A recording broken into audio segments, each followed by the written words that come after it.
What's the biggest promise your parents broke? I was 16 when my little sister Emma was diagnosed with leukemia. Our parents sat us down and made this big speech about fighting this as a family. They promised Emma they'd never miss a treatment, never leave her side. For the first month, they kept that promise. Dad took family leave. Mom rearranged her work. They were model parents, the kind nurses smiled at. Then the novelty wore off. It started small. Dad would be running late to appointments. Mom would have just this one work emergency during Emma's chemo. Soon, I was the one sitting beside my 12-year-old sister while poison dripped into her veins. I'd hold the basin when she vomited, stroke her back, and tell her mom and dad were on their way. They rarely were. By month 3, I was learning medical terminology, discussing treatment options, and sleeping in hospital chairs. I'd take notes during doctor visits, then relay everything to my parents later. They'd nod, ask a few questions to seem engaged, then change the subject. "It's just so hard to see her like that," Mom would say. "I'm working overtime for the medical bills," Dad would explain, though insurance covered 90%. One night, Emma's fever spiked to 104 degrees. I called my parents 17 times while rushing her to the ER. They didn't answer until morning. Dad texted, "Sorry, phone was on silent. Everything okay?" Everything was not okay. Their daughter had nearly died. When Emma lost her hair, I learned to wrap headscarves. When she couldn't eat, I researched which smoothies might stay down. When she cried at night,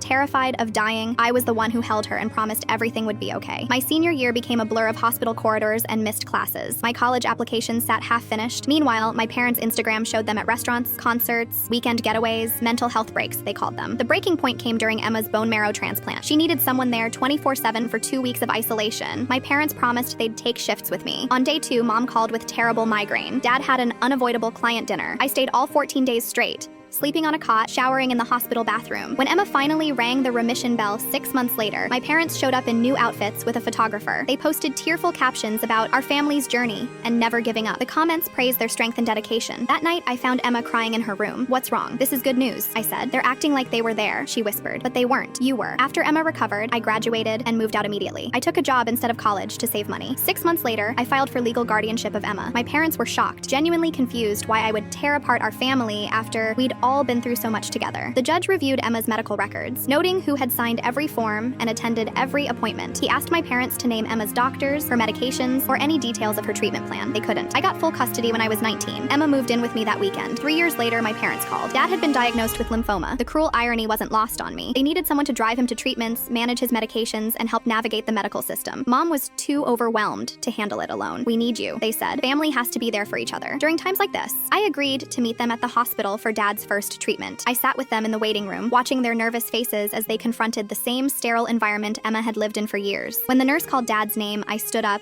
gathered my things, and said, "I hope someone shows up for you." Then I walked out the door and never looked back. Emma and I spent that evening making dinner together in our apartment, talking about her college applications. She's studying oncology now. She wants to be there for children whose parents aren't.